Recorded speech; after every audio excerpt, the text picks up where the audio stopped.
Hey students, welcome to the revision lecture of chapter Bringing Up Curry. तो चलिए आज के लेक्चर में इस पूरी स्टोरी को अच्छे से रिवाइज कर लेते हैं ताकि ये जो स्टोरी है ये आपके दिमाग में अच्छे से बैठ जाए, आपको इसके जितने भी माइनर पॉइंट्स हैं वो अच्छे से क्लियर हो जाएं।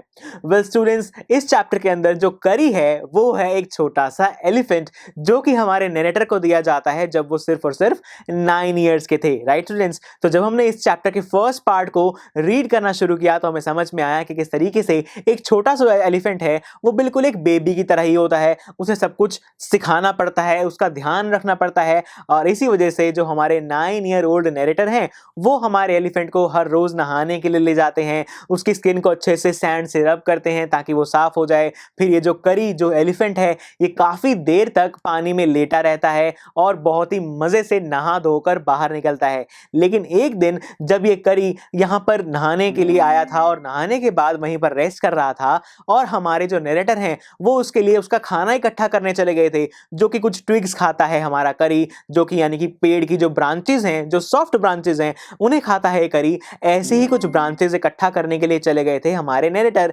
लेकिन नरेटर को एकदम से ये करी की चिल्लाने की आवाजें सुनाई देने लगती हैं और नरेटर बहुत ज्यादा डर जाते हैं और भागने लगते हैं उस तरफ जिस तरफ उन्होंने करी को छोड़ा था। लेकिन जब वो वहां पहुंचते हैं करी उन्हें वहां दिखाई नहीं देता और वो देखते हैं पानी के पास जाकर, तब वहां पर उन्हें एक काली सी चीज हिलती हुई दिखाई देती है। और जब वो काली चीज और बड़ी होती है तो उन्हें समझ में आता है कि वो है करी की ट्रंक यानी कि करी की सूंड।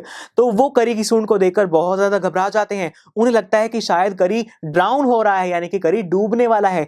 लेकिन ऐसा नहीं था, करी बहुत ही शांति से बहुत ही तेजी से भागता हुआ बाहर की तरफ आ जाता है, यानी कि करी डूब तो नहीं रहा था। लेकिन जैसे ही करी बाहर आता है वो हमारे नरेटर को पानी में, स्ट्रीम में, रिवर में पुश कर देता है। और जब हमारे नरेटर उस रिवर में गिरते हैं तो उन्हें रिवर के नीचे बॉटम के पास एक लड़के की बॉडी फ्लोट करती हुई दिखाई देती है, यानी कि एक लड़का पानी में वहां पर डूब रहा है। राइट, यानी कि करी ने यहां पर ये सिग्नल दिया कि उस बच्चे को बचाना चाहिए। तो इसी वजह से जो हमारे नरेटर है वो डाइव करते हैं नीचे और उस बॉडी को, उस बच्चे को निकालकर बाहर लाने की कोशिश करते हैं। लेकिन क्योंकि हमारे ये जो नरेटर है ये इतने अच्छे स्विमर नहीं है, ये उसे नहीं ला पा रहे थे किनारे तक। तो यहां पर जो करी है, जो वैसे तो जनरली बहुत स्लो चलता है, आराम आराम से चलता है, वो बहुत तेजी से इस बार भागता हुआ पानी के बीच में आता है और उनकी जो गर्दन है हमारे नरेटर की, उनके चारों तरफ अपनी सूंड को डालकर उन्हें बाहर खींच लेता है और उस लड़के को और नरेटर को डूबने से बचा लेता है। राइट, तो ये था हमारा फर्स्ट पार्ट जिसमें हमने देखा कि किस तरीके से करी बन जाता है एक सेवियर। और इसके बाद हमने देखा कि किस तरीके से जो करी है वो बड़ा होते होते कुछ शरारतें करना भी सीख रहा है। जब करी थोड़ा सा बड़ा हुआ उसे कुछ राइप बनानास खाने की बहुत एक लत सी लग गई थी, उसे राइप बनानास बहुत ज्यादा अच्छे लगने लगे थे, इतने ज्यादा अच्छे लगने लगे कि उसने राइप बनानास यानी कि पके हुए बनानास घर के अंदर से चोरी करना शुरू कर दिया। वो विंडो के अंदर से अपनी सूंड डालता और जो टेबल पर पड़े हुए बनानास हैं वो उठाकर ले जाता। कभी ये जो बनानास चुराने का इल्जाम है कभी लग जाता सर्वेंट्स पे, और इनफैक्ट अगली बार जब ये बनानास चोरी हुई तो ये इल्जाम लग गया हमारे नरेटर के ऊपर। और नरेटर को इस बार बहुत गुस्सा आया, भाई मैंने तो बनानास चोरी किए ही नहीं, सर्वेंट्स ने ही चोरी किए होंगे और इल्जाम लग गया है मेरे ऊपर। लेकिन एक दिन तो ऐसा हुआ नरेटर की आंखों के सामने ही वो बनानास चोरी हुए। और जब नरेटर हमारे इस करी यानी कि हाथी के पवेलियन में गए जहां पर ये रहता था, वहां पर इन्होंने देखा कि ये सारे बनानास करी खा रहा था और करी को बहुत ज्यादा डांट पड़ी इसके बाद कि करी, आज के बाद अगर तुमने कुछ भी चोरी किया तो तुम्हें बहुत ज्यादा मार पड़ने वाली है। और ये डांट सुनने के बाद करी की इंटेलिजेंस तो देखो, वो बहुत अच्छे से समझ गया कि उसे डांट पड़ रही है और उसके बाद उसने कभी कोई चोरी नहीं की। इनफैक्ट इसके बाद उसने थर्ड पार्ट में आते आते बहुत सारी चीजों को सीखना शुरू कर दिया, बहुत फास्ट लर्नर बन गया हमारा करी।